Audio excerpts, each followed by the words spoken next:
And he was journeying with Dr. D. We are, in them streets. Oh. All right, I put my seatbelt on. This is the day that the Lord has made. I will rejoice and be glad in it. All right, check it out. I was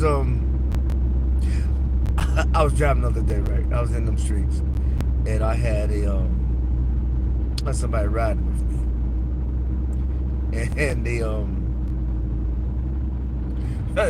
it's funny. They was going to they're dropping off the kid to school, and then they needed a ride, so I took them to gas station, got them gas, and put it in. And so I helped them actually put it in the gas tank so they can actually get the location. But I said, so I think I had another driver, and I was talking about, oh yeah, Dad, this is what I was talking about the other day. Why I should have called it fresh off the rails, but I didn't. But we get now. I said that a lot of people, what happens in life, for the most part, I think people get it mixed up. How so? They get it mixed up from people are in situations, relationships, environments, whatnot, jobs, and they are not taking account of what they have. But they look at what John has, what Joanne has, what Pam has. They look at what everybody else has, but they don't take time to be thankful for what they have. It's nothing wrong with having to move further past where you are. But I believe that many people miss where they are because they think about what somebody else has. They miss the lessons in their present because they're looking at somebody else's current state. They miss the benefit of the present that they receive in this present. A lot of people, I think they just, what is it called? They are having covetousness. That's what Bible talks about. They're coveting somebody else's life. Some people cover other people's life and not live in their own, and so therefore they live in a state of just man, why not me? Why don't I have that? Why don't I have this? They look at somebody's end product, but they're not embracing their process. And when they don't embrace their process, they end up living in man, what not this, and why this and why not? Why can't we just embrace the life that we have? Why can't we make our own goals? Why can't we just pursue things? Why can't we just put the work in? No, I think what happens is people see other people with all the shine, all the glimmer, and they lose sight of what they have. And when they lose sight of what they have, they lose it. I believe people think that they think the grass is greener on the other side. I say, you know what? I think it is. I think it is. In some cases, you know how it's greener on the other side? Because the grass that you want to go on the other side is astroturf. I'm not young. I'm not sleepy.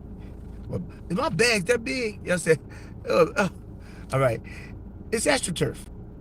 It's astroturf. People are looking to go to somebody else's field thinking that it's real grass because it's green. It's green because it's painted, it's superficial, and it's shallow.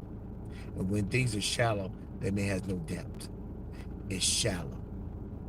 So a lot of people are just shallow in their understanding of relationships. They're shallow. It's just shallow. It's shallow. It's greener on the other side because when you lift up the turf, it has no depth. It has no roots. It has no dirt. It doesn't go down any. It's just shallow. And if you fall on that grass, you will hurt yourself. You will get a concussion. Whereas when you the grass you already have, you spend time in it. It has depth. It has girth. I mean, it has some weeds in there. I mean, it has some worms. It has other things. But that's part of life. But still, even with it having stuff in it, it's stuff to work on because life is about work. It's not about putting a sheet of carpet upon the issue and having no depth. No ground was ever broken. The ground was never broken. No seeds never been spread. And so therefore, it has not went through any seasons to grow. It has not went through any storms. It has not went through anything. It was just temporary and it was shallow. People, why can't we just live? Aggie Pride. Why can't we just live where we are and make where we are better? We wasted time. So many relationships have been broken up because somebody else is looking for somebody. They're looking for somebody else in that relationship other than who they married. They look for somebody else in a relationship other than the person they married. And that's sad. People look at somebody on television, look at somebody in the movies, look at somebody at their job, because they see it with neighbors, to see all the stuff that they have, and they never take account of what they have. They don't want to do the work. I believe that if you don't want to do the work, then you're about to lose what you have. And then when you lose what you have, you realize, man, I lost all that because I was looking for something better. And I realized I had all the ingredients to make what I had a masterpiece. Sometimes we have the ingredients to make things better, but we don't want to do the work. No, we want to get in the kitchen to make a good meal. We want it pre-done. Sad, but it's true. Sad, but it's true. Sad, but it's true. So this is just a hero's rant from Dr. D, and we are in them streets. I got Aggie Pride right here. Okay, what's up? I gotta go sleep, little brother. My bag's really that deep. Let's see. Oh, I know I'm about to go to this gym and try to get better. Get better. Deal with cortisol levels that may be increasing my blood pressure. That ain't a good feeling, y'all.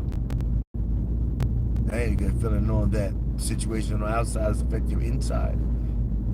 And that's real talk. And you need good friends around you that tell you, yo, man, you need to take care of this, take care of that, because if you don't take care of it, he's gonna take care of you. Thanks, bro. So I just have to work on myself consistently. People's like, well, I have somebody else told me, a friend of mine said, yo, man, you had some situation that you're experiencing quite well. I said, because you know what? This too shall pass. And you have to believe that all things work together for the good of those who love God according to his purpose. I believe that my purpose, his purpose is in my purpose, or my purpose is in his purpose. For me. For me. You talk to nobody else. Either you gonna talk about the book or you'll be about the book. Or you can talk and be about the book. How about that? How about live the book you talk about, you know? You say one thing, but then you live something different. That's a lot of work. That's a lot of work. Disintegration of your system. You're living a lie. You're living what you think everybody wants to see. instead of what you need to be. And what you really need to be is authentic with yourself. Because if you're lying to yourself, I promise you, if you're lying to yourself, it's not that hard to lie to everybody else. However, you're believing the lie. That's the thing. You are believing the lie. The lie! You believe in a lie that you do it to yourself. So in essence, you're a delusional state of mind. So if a person's in a delusional state of mind, then they create a different sense of reality in their mind. And what happens is that they end up speaking with, look at things that encourages that current state of mind. And anybody contrary to that state of mind that says anything against that, then they will avoid that person because they don't want to be honest. That's hard, y'all. That's hard. I remember it's a time I had to I tried to hold a grudge.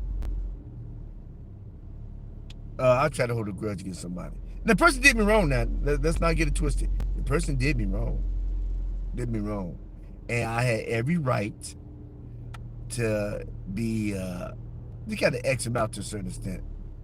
And I did. I did. But every time I saw him, I did the nod, this on campus, right, y'all? So yeah, I went to one school, went from then we transferred to another schools in a whole different environment. Went from a small school to a bigger university. And so therefore, and I played ball at the big university. And I'm a people person. So if you're a small university, everybody knows your name. You're a big university, nobody knows your name for the most part, just for being there. You talk about going from 1,500 to 6,000-7,000. And so therefore, the person I was actually had an issue with did something to me at the smaller university. And it was so subtle. It was so subtle. I didn't have a clue that was going. I didn't have a clue. It was so subtle, being my naivety. Didn't have a clue. Okay, let me break it down to you. I had no money. I had no money, and when you're a freshman in college, generally the first group of people that you see are you build a bond with. You're 17 years old, and you build a bond. That's your crew, right? And I had my crew hanging around with me, and one particular person, I didn't have. He said, "Yo, Tank." My nickname, one of my nicknames was Little Tank. I ain't living no more. And he said, "Yo, Tank, man, I got these." Gave me some jeans. He gave me some other stuff, and I thought he, as a friend, and I could fit him too. I could fit him. He said, "Yo, he just look it out for me." He didn't want anything in return, so I thought. No, it wasn't like that, though. If y'all thinking, no.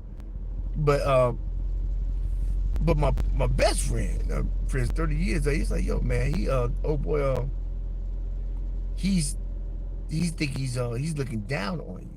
So what? Nah.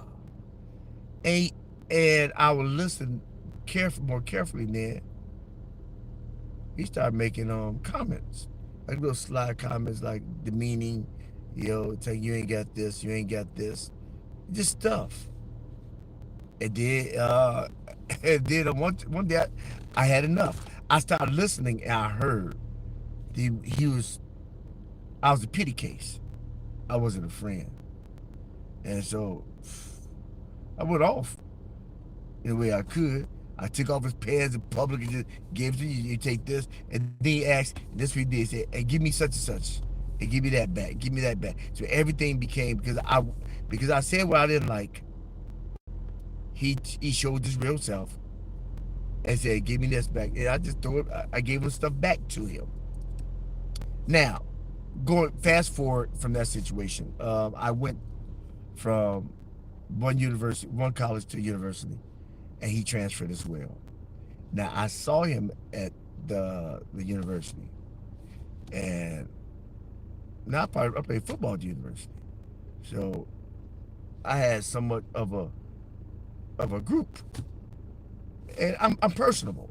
This person was that more personable, that person, but you know, in small college, everybody knows you, and I just see him, and when I saw him, something sounded me like, what's up? You know, do not, the nod, and I was like, and when I did that, I felt something. I was holding something. I was holding a grudge. I was holding the infraction that he did on me with me. I was carrying that thing like luggage. That ain't that trip. I was carrying it like luggage. It wasn't benefiting me. And, and since I generally don't do it, you know, I felt it. I felt the presence of that weight. And I saw him. I saw him. I said, "What's up? What's up? What's up, H?" That's the first letter of his name. I didn't say H, but I said his name. And there one particular day, I was walking across campus, and then my nickname shifted from Tank to Chicago. But it's like he still call me Tank at the big university. What's up, Tank? What's up? And but one particular time, he was drunk. Now, some people say that alcohol is a truth serum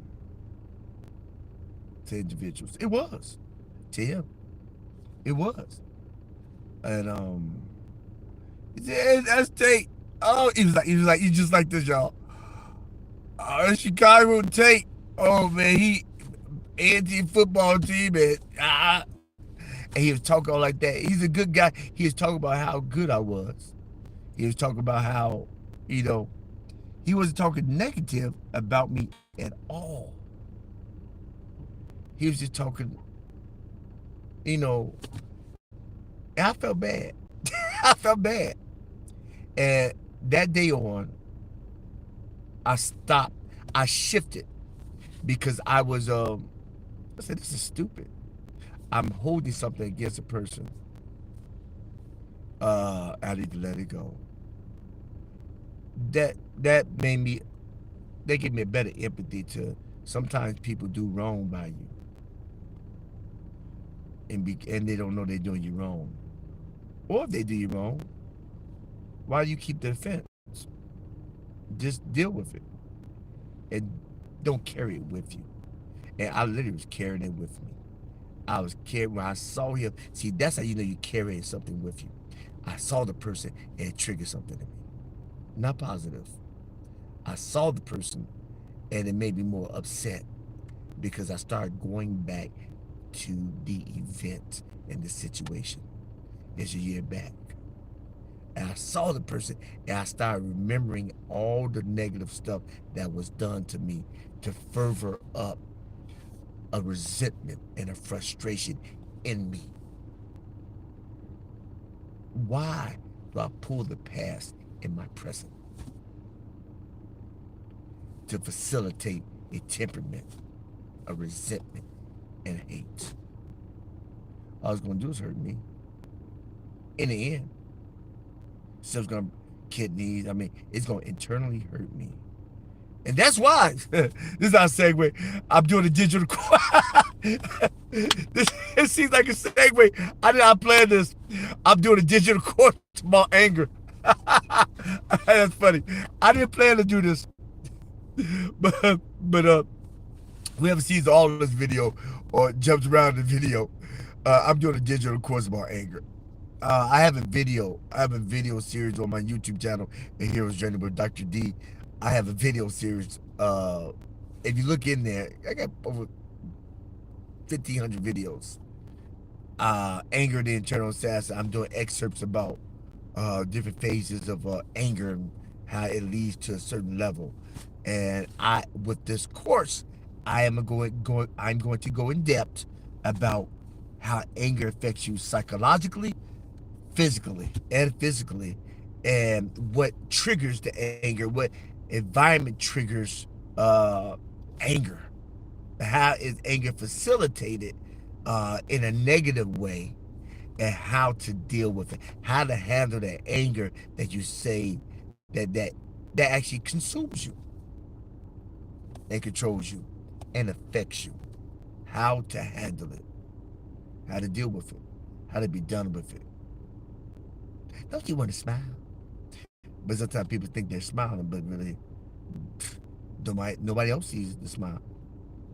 Yeah, so I am doing a course. So, digital it's a digital course called Anger, the Internal Assassin. Y'all can put comments in the comment section on the Rewind web. This is live. Put comment section, um, and I'll give you further information about how you can get a hold of the course. I and I'm an emotional healing coach, so therefore, if also you want to get any further assistance, just go to heroseeks.org and call me up and see what we can do. And I'm thinking about doing a live Q&A session. Tell me in the comment section what you think. And, and Johnson, would be a good time to try to do it. It's free now. So may do it while I'm in them streets. What y'all think? All right, I don't know. So this is Hero's Journey with Dr. D. And if you find any value in this content, how about you help me help you so we help others? How? By clicking subscribe, commenting, and sharing. Please do that. Because when you do that, uh, when you do that, you organically help build and grow with me, so we can make it better tomorrow, today. A lot of people jacked up, y'all. A lot of people are depressed, working their anxiety, and don't just the fakeness is hurting them internally. Yeah, for real, for real. All right, this is a Hero's Journey, Dr. D, and you don't remember anything else. Remember this: every day you get up vertical, make it your goal in life to always move forward and never look back. Why? Because life is just too short to live looking in the rearview mirror. This is a Hero's Journey with Dr. D, and we are in them streets doing Heroes Rant. Peace and blessing. Be out. What about that?